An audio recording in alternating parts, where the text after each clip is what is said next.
Hey, what's up, everybody? We are back to talk basketball. Man, this is a special episode. I am hyped, more than normal.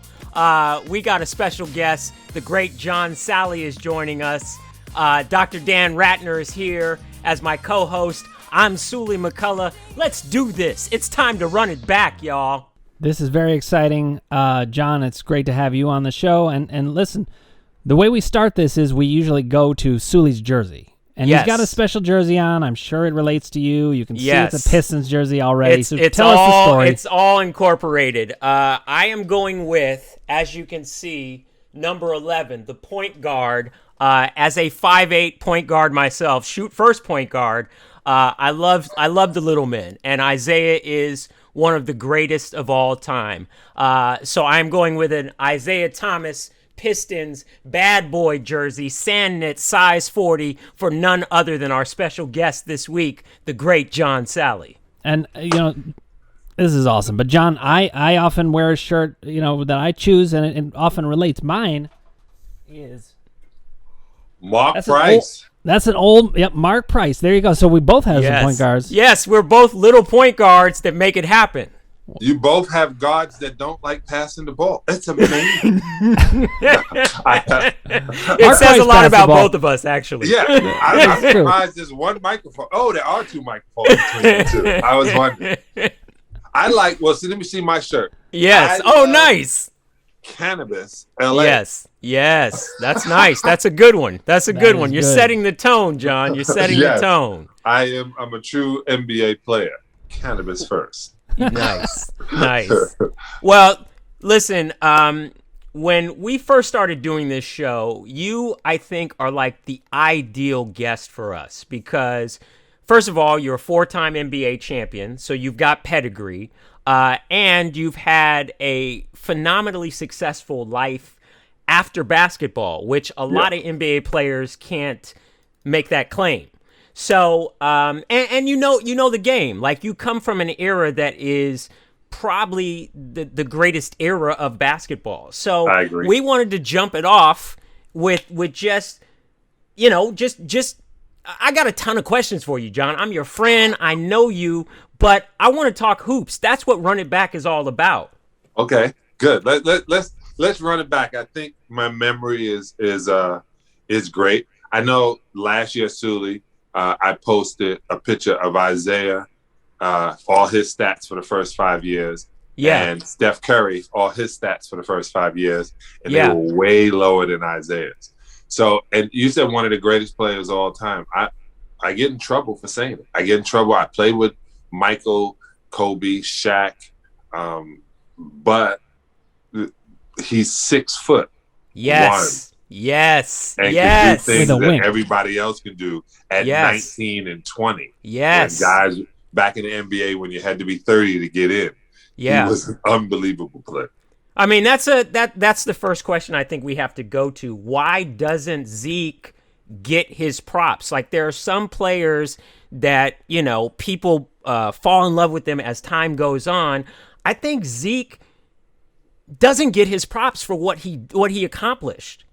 I think a lot of it had to do with wording. I think what really got in the way is when Isaiah,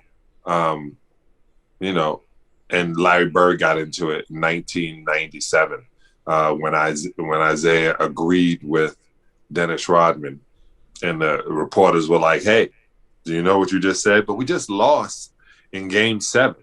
Yes, it was kind of hard to say anything." Yeah. I also think that we got in the way of the fairy tale.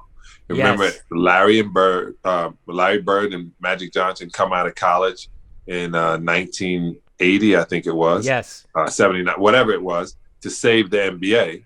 And then Isaiah comes out the year after. And instead of it being Boston, Detroit, Los Angeles, they had other plans in 1984. I think 82 Isaiah came in. I'm not sure. I can't remember. In 84, when Michael comes in, that was the trifecta.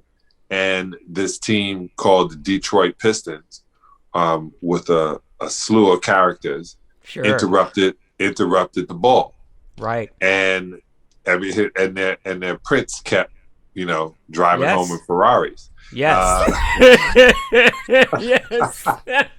So it became a tough thing for them to deal with. So us being interrupters kind of messed up the propaganda that was being set up. I'm in business with Isaiah now. I'm an advisor on One World Farmer. We're the largest hemp and cannabis growers in the world. Yeah. In Colombia, we have 1.9 million hectares of hemp and cannabis. So I'm still following behind the point guard. Yeah. Alley-ooping and picking up scraps. Yeah.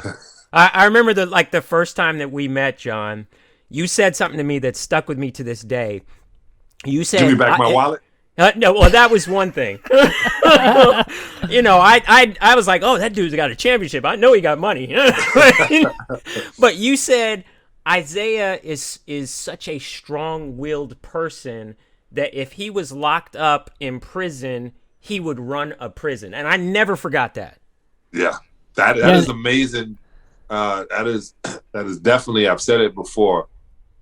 I think he is, when you get there, he didn't have to say, I'm the man on this team. Yeah. He doesn't have to do that anywhere he goes. When he walks in, believe it or not, at 6'1", you notice something different about that guy. Yeah. I went to a party one time on Tavern on the Green in New York. It's before September 11th. Yeah. And I was with Boris Kodjoe, and we walked in, and they were like, man, all these people, all these celebrities are there. And I said, I just feel funny. Something's different inside here. And he goes, well, you got to leave? I go, no, something's different. Michael Jackson was inside it. He definitely changed the molecules of the room. I'm not joking. Sure. And I didn't smoke weed then, so I know it was something. And then I heard another actress talk about the time she was at a party and Michael Jackson walked in. The same exact molecule change happens when Isaiah goes somewhere. I remember Prince wanted to meet Isaiah. Yeah. And Isaiah didn't even want to play the game. He was like, does this guy know how big a Prince fan I am? And he was sitting there, he said, Sal, Prince is sitting at courtside. How am I going to play? You would never know he would say that kind of stuff. Yeah. But he was such a strong person that you didn't have to ask who was in charge here. Somebody would walk up to him and smack him. Like, he's the guy. You know he's the guy. Right. I love also, he's got that silky smooth voice, and you don't see it coming with Isaiah. Yeah. I don't know. There it is. Wait, hey, John, where does the name Zeke come from? I never. I think it was supposed to be Zeke is for Ezekiel, but Isaiah. Black people get things wrong. But for Isaiah, right? Is that the wrong name? When I was little, I said, "Why do they call you Zeke? Your name is Isaiah." Yeah. And he looked at me like, I said, "Zeke is for Ezekiel." Yeah. And he just blinked and looked at me. And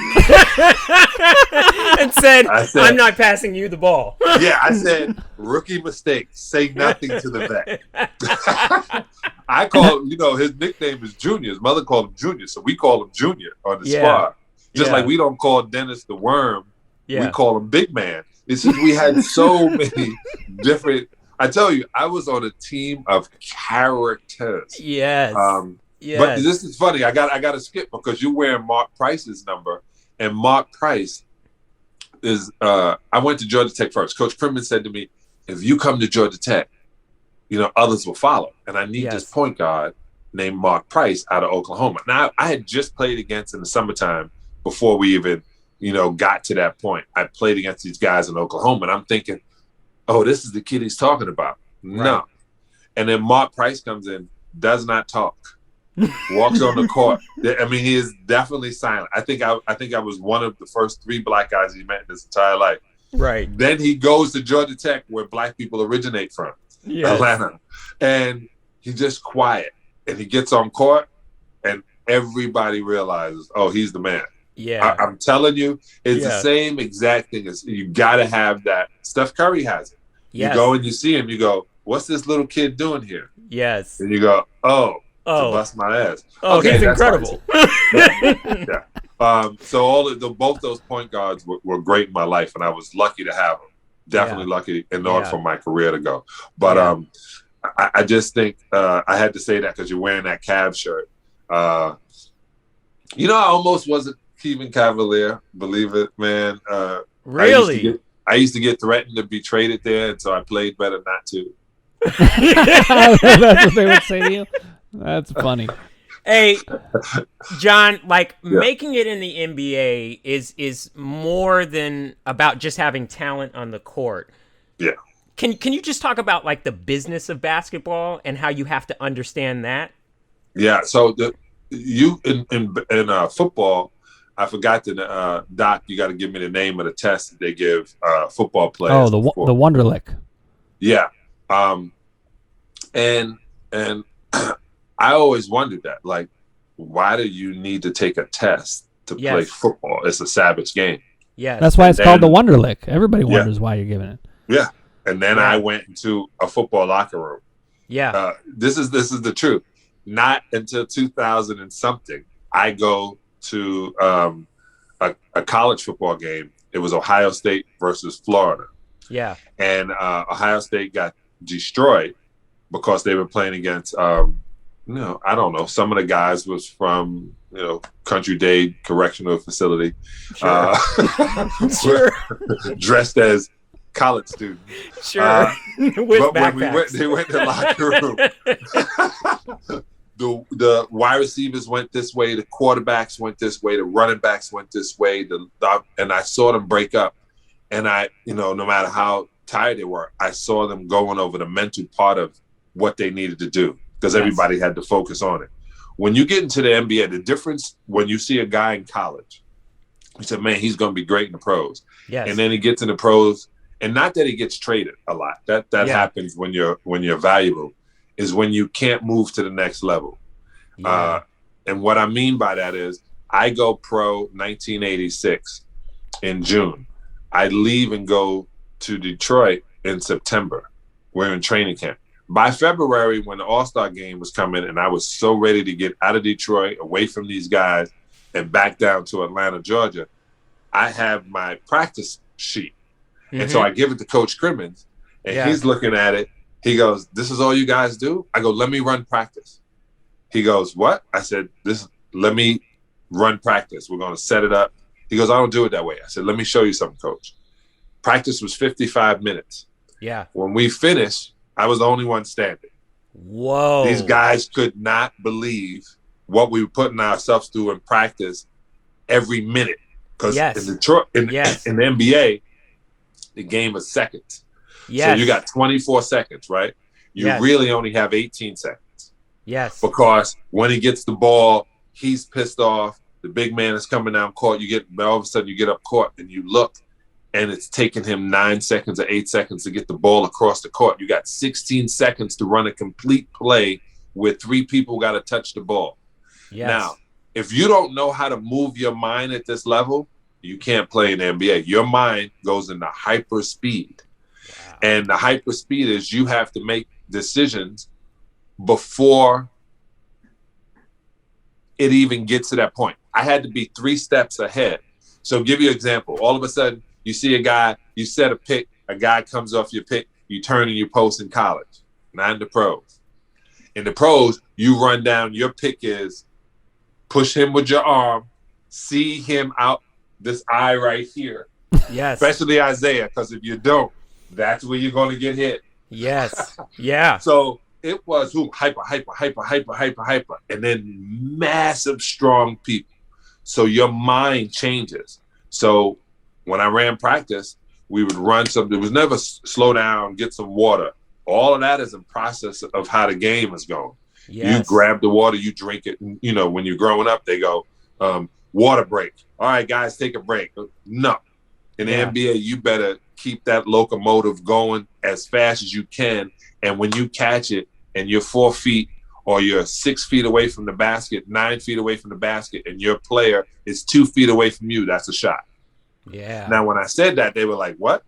And you're like, "You want a better shot?" No, that's the only shot you're going to get because we're only taking 90 shots this game, and we got a guy that wants $90 million, so he wants all 90 shots. Joe Dumars said to me, I said, "Joe, man, you got to give me the rock." He said, "Sal, first Isaiah, then I got to look for myself. Yeah. Then I got to give it to Bill, And when Vinny comes in, we got to go to Vinny. Yeah. You got to go get yours off the rim. Yeah. Yeah. And I was like, do you know who I think I am? and like all the NBA players are, that's part of how you get there. You got to think of yourself. It is, but it is so fast. Yes. The best thing, Doc, you're going to love this for is Chuck Daly used to say to me that I had the best mental health of any athlete he's ever met. Really? And I used to be like, thanks for saying I don't have a, good jumper or something like that. And you, little boy, get the cold. No. So what he meant by that is he could yell at me. Yeah. Something can go wrong. I'll clap it off. All right, next time. And he would hear me say that, next time. And guys who got caught up on one play, who sat around and argued with the ref, who doing all that, I always thought they were exerting way too much energy. Yeah. To yell at the referee on something that they know he can't go back and change. Yeah. I used to think was so irresponsible. And then I met Bill Laimbeer. Right. Bill Laimbeer would do it to change all the energy. Yeah. And let it come at him. And then he get the other team to go back and forth, and he talked to the other guys back and forth. And then Bill come to the bench and be sitting like this and be like, "We in their head." Yeah. And I used to be like, "What?" Yeah. In their head. He want to fight me. He don't want to play. And Chuck Daly would say, where most people were going crazy, you're taking a nap. Where most people want to yell and scream, you're thinking about, oh, this guy is not where he mentally need to be. I remember we were picking at, give you an example, we picking at James Worthy. Yeah. James Worthy was always a problem for me and the rest of the NBA. Sure. And, that baseline spin. He would do that baseline spin and get to the bucket. And then he would dunk on you and be a half court going this way. And then one day he just said to the ref, "I've been putting up with this all day. Like he's been on me, do something." And Rick Mahorn said, "Got him." Yeah. And we won. We beat the Lakers. Just in him saying, if I get you not to think about where the rotations need to be, where the ball is, if I'm going to hit you. I remember Rick Mahorn did something that was so crazy, but it never left me. So now I got that I don't care mentality. Yeah. Kevin McHale comes back on limping a little bit. He's had an operation on his ankle. He's been out for like 3 weeks. And Rick goes back and goes, "Welcome back." So, "Oh, thanks, Ricky." He said, "Which ankle was it?" And he points it like this, and Rick kicks him in his ankle. Oh. And then McHale's like, "What is wrong with you?" He said, "I don't want you to play." He said, "Don't talk to me." And I said, "Oh, I have a bipolar teammate." Yeah. Matter of fact, I found out I had about 4 bipolar teammates. Yeah. Right. And I don't mean maybe. I mean clinical. Yeah. Well, and you must have played a key role because Chuck Daly had to corral them all together, but he clearly needed an ally, and he had you. He loved that I did comedy. He thought I was crazy to make a joke. Like I would see something and figure out the funny in it. Yes. And I said, Richard Pryor would say, or people would say about Richard Pryor is he was really great at making a jest of reality. Sure. He would make a truthful observation. Yeah. And it was so undeniable with that dash of funny in it that it just, it elevated your consciousness. Yeah. It definitely gets into a point where I would have to think, and I'll give you, Doc, one of the greatest things, Suli, one of the greatest things that happened. We're playing against the Boston Celtics, and this is my rookie year. Yeah. And in my rookie year, is it my rookie year? Yeah, it's my rookie year. Isaiah throws the ball, takes the ball, Larry steals it, throws it to DJ. They lay the ball up. They beat us. We got this game won finally at the Boston Garden. Yes. And I'm on the bench. And Adrian Dantley turns around and grabs my chest because I'm looking over him. And he goes, "What happened?" And I said, "Isaiah threw the ball away." He said, "Why did he take the ball out?"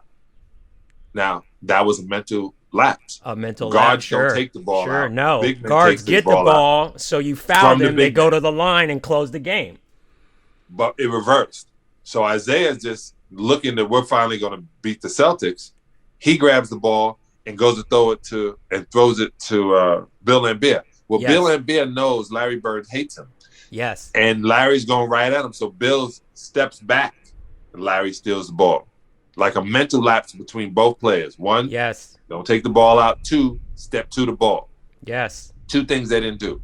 So we're on the plane, and Jack McCluskey is the general manager. He's sitting there all pissed off, looking at the sheet on the plane. And we chartered a jet, but it was a regular jet. And Isaiah's sitting at the window looking out like this, middle of the plane, nobody near him. He almost, he had leprosy at that time.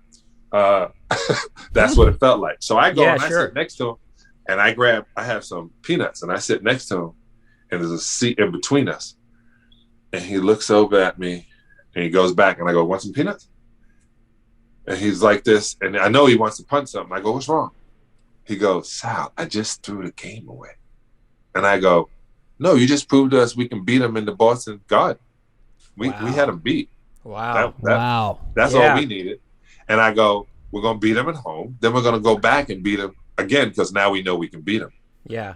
And Isaiah looks at me. He goes, you're such a rookie. I go, I'm right. I go, I'm right, though. Want some peanuts? And I think the reason Isaiah literally brings me into things now is because of that time on the plane. Sure. When I wasn't dwelling on what happened. Yes, yeah. I knew I could beat him. What I love about Predator, this, when he says it can bleed, it can die. Yes. What I love about this conversation, John, is you're really highlighting the mental aspects of the game. And like the Pistons, what you guys did was legendary. Like you swept your way to the first championship, right? Yeah. Second championship, 5 games.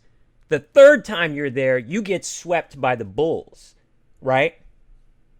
What was that like mentally? What was the mental the mental juggling you had to do with that? Okay. I'm taking you back. I'm sorry. No. We're going there. This is a therapy session in a way. It's good. Call my doctor. I'm here for you. I'm here for you. I'll be here the whole time, John. Yo, man, we had, and imagine everybody looks at it because the audience wants what they want. Yes. So understand how mentally destroyed. Just to give you, I'm going to go faster. We lose in the Eastern Conference Championship.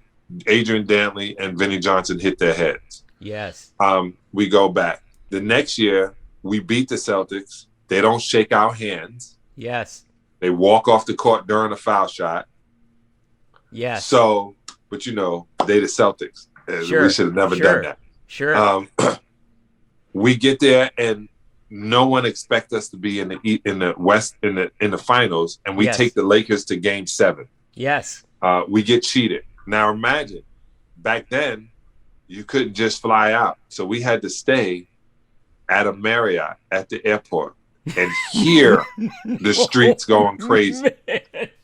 Oh. And nobody wanted to be around anybody else. Yeah. And everybody was in their room listening to, go Lakers. We had to hear that. Yeah. The next day when we got on the plane, Isaiah goes, I don't know about anybody else, but I'm taking 7 days off. And I'll see y'all in the gym. And I think every single person was in the gym in 7 days. Yeah. Waiting for the next year. Like when I tell you I had no time off. Yeah. There was no, I was afraid to be seen in a party that it might get back to them. Wow. That I wasn't only thinking, but I was different. I know how to relax my brain. So going in to win the championship, and then somebody says to you, man, you guys were great. You going to do it next year? What? We just did it. Can I get this 15 minutes? Can I get a ta-da? Yeah, don't pat me on my back because I see you got a medal thing in your hand. Then when you win the championship, you're going crazy. Man, we got to go to a parade. Yeah. And they trade Rick Mahorn. Yes. In the expansion draft. Yes. The night of our parade. So I never got to celebrate it because just as it was happening, I got hit again in the head. Yeah. Now, them trading Rick Mahorn means what? I got the job. So I get back the next year and there's 5 guys for my job. Wow. So then we go and we win again, but this time we beat Michael. Yeah. And we go out to Portland where we never won. Yes. And Portland's never won in the Palace, and they beat us in the Palace, and now it's 1-1, and we're going back to a place we never won. We win 3 straight in 3 straight games in Portland. I used to say, they call it Rip City. I said repeat in Portland. They hated me for that. And like, this is a true statement. I was working on my stand-up, and they invite the Portland Trailblazers and us to the Nike campus, and we got to go because it's political. I do 20 minutes of stand-up. Really? I sit up there. I talk about them. I'm talking about. And was it more roast, or like, were you doing like bits or what? I was doing so Suli, as I'm sitting around trying to learn comedy, I'm learning peaks and valleys. How you get somebody up, drop them into the punchline. Sure. You always build them up. And then you punch him. I'm like, oh, I got this down. And they were like, man, you really good at this, man. Yeah. I was like, oh, yeah, I'm going to do this. The next time I did the same act, I heard crickets. Yeah. And the next day I was working on my left-hand hook shot again. No more punchline. But it's the mental part of how you build. Like, everyone is going back and forth about LeBron and Michael. Yes. LeBron will never be better than Michael because LeBron would not exist without Michael. That's very true. It's like going back in time. If you had a time machine and killing, I always think about this. If I had a time machine, would I go back and stop slavery? Right? Would I go back, and where would I go back? To Cape Verde Islands, to when they started taking us from Africa, or to South Carolina in Charleston? I always, Right. This is what happened when you smoke Deuces 22. Right. which is your own brand of weed. My daughter's brand. Yes. Don't smoke the fire. If you do. And is that just for those of us that may or may not know weed? Is that a sativa? Is that a hybrid, or is that a championship? Well, I got something? a sativa, a hybrid, and an indica. The indica is in the couch. The hybrid is hi. I don't know why I'm doing this. Sativa is like, my body is high, but my brain is going. That's the Isaiah laugh. It's the that's it. What happened is, if you go back and you kill anybody that started slavery or in slavery, say you stopped it, then the person doing the killing from the time would not exist. Right? I know it's a crazy thing that, damn, you can't stop it. I love the Minority Report when they go back and they stop you committing a crime, but then that person wouldn't exist in the future. Right. I know, Doctor, I'm blowing your mind, but you're speaking my language, man. This is what I do. So everything has to be for things to be. So, or had to have been for things to be. Yeah. So LeBron is my height. He's 6'10", 6'11", but he's 265 pounds. He's 20 pounds, 23 pounds heavier than me. I'm bragging. Yes. But he has, 17% less body fat. And he moves like a guard. Designed to play this game. I know everybody saw the movie with the Jurassic Park. Sure. Oh.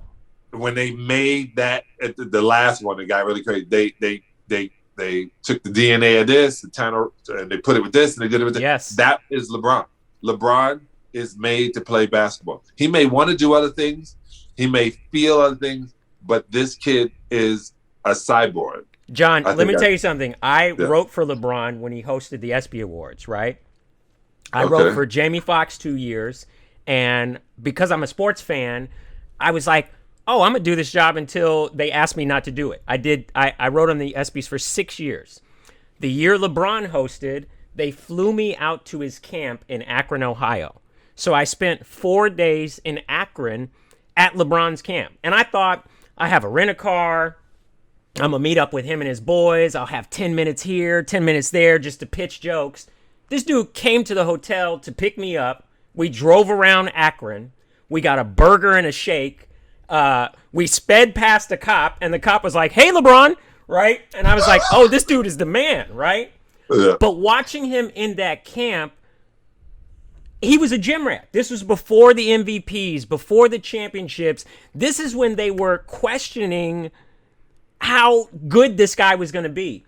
after those 4 days, I was like, oh, this dude's unbelievable. I felt like it was like watching Jordan right after he had that injury and came back and destroyed everybody. I was like, I'm watching something that is a once in a generational player. See, but this is what I love about the NBA. To me, the mental toughness is what determines what happens. You know, I watched, and I do think it was the best era of basketball. And I was a Cavs fan, so I watched the Cavs, you know, just not quite get there against the Pistons, then against the Bulls. But it was always about who could be the mentally toughest. And I think, and this goes along with what you said, you didn't blow my mind. It's right in my wheelhouse. I think that the people who have been through trauma, and the cultures who have been through trauma, they bring a wisdom and a mental toughness. And like LeBron doesn't exist without his trauma. No, and Jordan doesn't exist without his trauma. And a lot, and this is the craziest thing is, I hate. I don't use the word hate. I totally dislike when I want something, and when I want it, I know how hard it's going to be for me to get it. I've never been handed anything. Sure. And I've always been in places that has been very hard to get to. I came to television and movies at 7 foot. Yes. Not understanding until Spike Lee said to me, I said, how are you going to do a basketball movie and not have your basketball friend in the movie? And he goes, Michael Jordan wasn't available. No, I go, Do you know? Do you know? Yeah. Do you know? He goes, you think you're my friend? No. And he said, Sal, I'm sorry, I don't really want to, direct my friends. And it's, okay, maybe you don't think I'm a good actor. Or whatever it may be. But I sat there and I go, man, this is going to be hard. And since then, I've been in 14 movies. But since he told me no, I couldn't stop. I realized that's not a no. That's a yes. I just have to go behind it. Yes. And when you say that, Chris Rock said, remember one of his early jokes was, as good as a black fighter can be, there's some Filipino guy out there who is growing up in sewage that is ready to kill, a Native American that is ready to kill whomever. Yes. That is definitely the deal. When I would see people, and I'm a walking psychiatrist on my squad because you got to stop guys from, doing things that are detrimental that they don't know. Right. When they get so angry, Rasheed Wallace, he would get so to a point. And I knew from watching him that when I was a Laker, we were going to beat them. Right. And the guys are like, how do you? I said, we just got to work on Rasheed. Right. And I remember, Phil and Rasheed was gifted. Like his footwork was like Tim Duncan-esque. Like he was. And he would talk. Yes. Remember, he would talk to you. This is a really smart guy. But when he took the energy, and guys don't understand energy. When he took the energy and anger, it took all the energy from his teammates. Right. It just because he was such a leader that when the leader was mad and was doing and pointing at this guy, get your stuff, that it became turmoil on the squad. Yeah. One of the things I've always talked about, or we did when Phil Jackson would bring in the coach for mindfulness, and we would do a thing called One Breath. And on the Lakers and whatnot, when I was on Chicago, I'm just going to tell you the Chicago story because it's crazy. Please. Okay. So we lose to the Toronto Raptors. Not my fault, but guys were out that night. But we lose, and they got the worst record. But we lose in the year we got 72 and 10 season, yeah. We supposed to have 73, but we lost that game to the Raptors. Oh no! Oh no! I know, and I knew where all the parties were the night before. But listen, that has nothing to do with me. But we lose. Phil Jackson calls in our guy for mindfulness. And then he does the I'm going to act angry thing. Hey, everybody, tape up. Get your ankles taped. Get everything going. MJ, Scotty, let's go. We're playing for minutes today because I obviously need to change the minutes on some of these guys. Wow. So guys go in and get taped. They get their war paint. They're all ready because guys are playing for minutes. He goes, all right, everybody, we're on the court. We got to be in a circle. feet on the line, almost so military. He said, first I want to go over this film. We'll go to the film room first. Now we're all taped, extra stretched. Yes. You know, I got a knife in my jock, ready to stab somebody for some minutes. Right. We get up there and he's sitting there, and the guy's like, and I don't know what is. Hey, what's up, George? What's up, George? He's sitting there and he starts talking. And then he tells everybody to hold hands. And I'm like, you know, Dennis has on turquoise nail polish. I don't like the turquoise. Fuchsia this month, fuchsia. So we're holding hands and we're breathing, and he's trying to calculate. So, okay, in, out. And these guys are sitting there, and we're in a seance, I think. And I was raised a Jehovah's Witness, and I was like, my mother told me about you, demon eyes. So we're taking deep breaths. We're in this one breath, and he's saying one breath, one beat, one thought. And an hour goes by. Yeah. Then he brings us back in, and he goes, all right, good practice, fellas. And I'm looking around like, practice? We're not. He said, no, that was practice. Wow. Go take the tape off. He mentally got us. We won 19 games. Or we won something like, I think it was 9. And you came in that 72-10 season late in the season, right? Right. I came in because they needed me to win. They needed a body to put in front of Alonzo is what I found out. But, who Alonzo, by the way, Alonzo Mourning, right? Alonzo Mourning, was at Miami. Yes, and he was a monster too. He's another one that doesn't get the respect that he deserves. Yeah, he doesn't. And you know, this is Doc Suli. Let me just tell you how crazy Phil Jackson is. During the playoffs, you watch film, then you watch a movie. You watch film. You only watch 15 minutes of a movie, 15 minutes of film, 15 minutes of movie, 15 minutes of film. Wow. So we're watching Friday. None of the white guys on the squad had ever seen it. Sure. We're all happy. All the black guys are celebrating Friday. And then Debo comes on, and he goes, what's up, Craig? Flash. Alonzo Mourning looking over his shoulder. We now are watching plays just with Alonzo. Wow. So he literally put us in the mind that Alonzo is Debo. Yeah. And he's messing up our Friday. Yeah. That's the mental game he's playing. Like what you're spelling out right now is basketball is athletic chess. You know what I mean? That's what it is. Like, that's why it's such a great game to me. I have to ask this question, John. When you joined the Bulls, coming from the Bad Boys, did Mike ever try and test you? Yes. So Michael Jordan and I have been friends since 1982 when he was on his second year of college. Yes. And you're 2 hours away. Georgia 2 hours Tech, away. This is my guy. UNC. We both played Omega. I'm still the guy who finds all the girls to this day. To this day. Well, what I mean is I'm not afraid to talk to women. And a lot of guys were introverts. Yes. That was another thing. So many introverts in the NBA, the only time they shine, like Dennis Rodman, will only talk when the game starts. Joe Dumars still does not talk. Wow. I think when they said, Joe, do you take your wife to be your lawfully wedded wife? He goes, he whispers.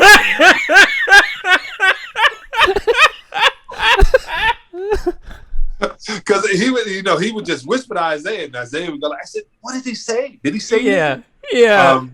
It is so a thing that you have to, like I said, you have to be sharp each second.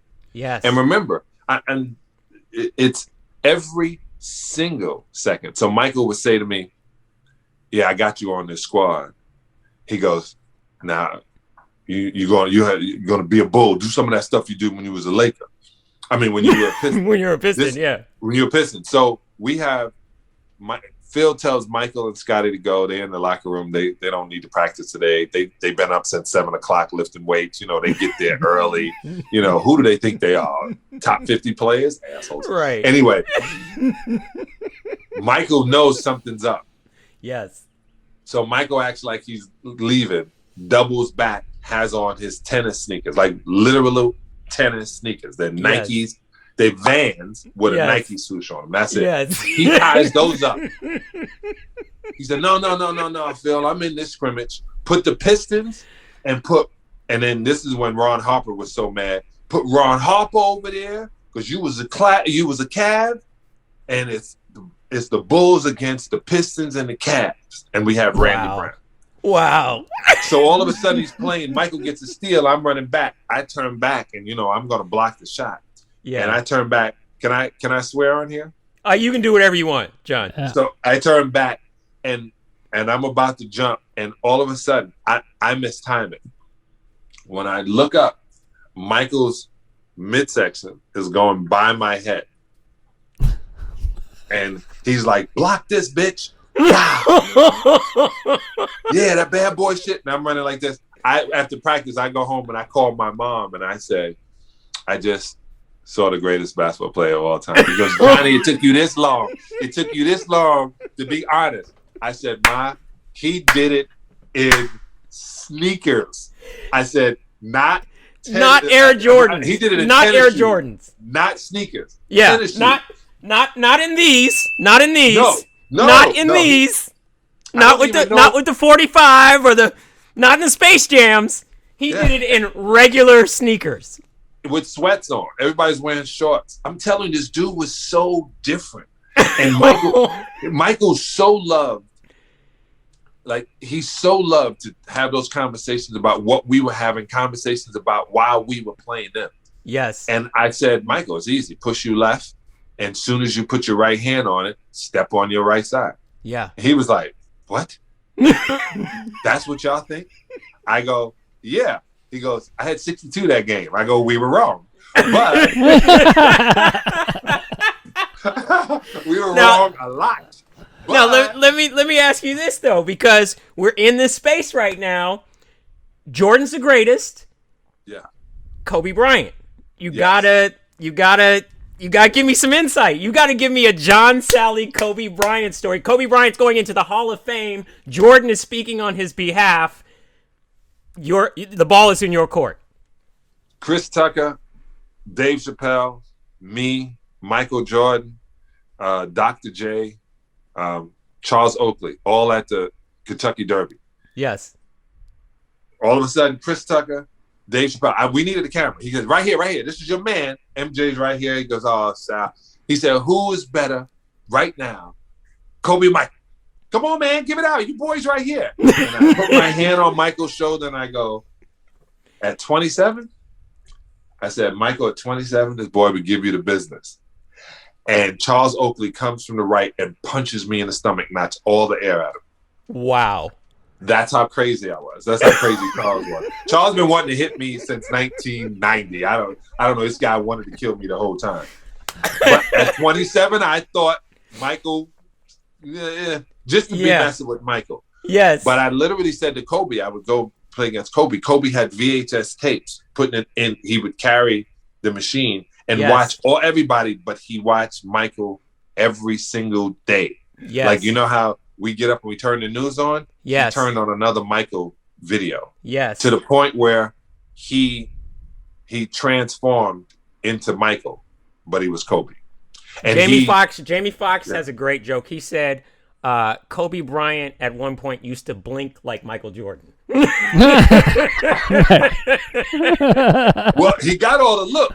The funny thing, to look back, the faces he make, all that is Michael. Yeah. And this was funny. I played against Kobe, and I was with Kobe, and I said, "Why'd you come out?" And I told the story. I said, "Why'd you come out?" He said, "I heard MJ was retiring, and I had to play against him. There was no way I was not going to play against him." Wow! Look at that. That dude. That's unreal. That's unreal. It is. Can we talk about your vegan restaurant for a minute? And can we talk about that? Like, school us on why vegan is the way. Okay, so if you eat dead things, you don't get energy from it. You're an electric body, and your body right now is firing at all different things. It's paying attention to every single thing going on. Yes. Your mind is sitting around all kind of synopsis of Bachmann. If you put dead batteries in a boom box, it's not going to boom. So you have to put electric foods that are not dead, foods that have nutrients and vitamins in order for you to sustain this avatar. Yes. Plant Organics, johnsalley.com. Wow. Listen, John, we had like a whole show planned with other things. We were going to discuss other things with you, but you bring so much to the table that I think we just need to bring you back. We need to run it back. Yes. With John Salley. Can you please come back on this show? Can we do it? Please come back on this show? Yeah, and my phone will be working. See, the funniest thing is my daughter said, well, let's put it on the computer. I go, everything is on the phone. Yeah. And I knew when your producer said, I said, maybe I should tell him to email me. Yeah. And then I look back in and I go, we got to wait for the phone. Yeah. So I apologize for that. But yeah, I can be back on next weekend. Dude, we'd love to have you back on. You're incredible. Part 2. Yeah, I mean, dude, you already know this. You got a book in you because your life path is, I mean, it's remarkable, dude. Like when we first met, like I met you as you were stepping into the entertainment field, and I was like, yo, this dude is really sharp. He's funny. He's got just enough athlete cockiness where I was a fan. I was instantly won over. So the fact that we've spent this time to talk basketball, life, and everything, can't wait to have you back. Best to the fam. John Salley, you're A1. You're A1. I love you, Suli. I love you, man. Doc, and I like you, man. I like you. Dan Ratner's good. Suli, though, but I like hey, you. If you said you loved me already, that would be weird. So the fact that you like me, I'll take it. I know. It'd be like some Joe Biden thing. Just lying for no reason. Exactly. Here's the deal, man. Here's the deal. Hey, guys, this has been a fantastic edition of Run It Back. Special thanks to my man John Salley, A1 Day One. We will be back with more Run It Back. We're actually going to go down for a couple weeks because I'm going to Atlanta to watch my daughter graduate college. Dr. Dan Ratner and I may do a little something to keep you entertained and whatever. But this has been a fantastic episode to Run It Back. Thanks, fellas. Thanks for coming, John. All right. Thanks.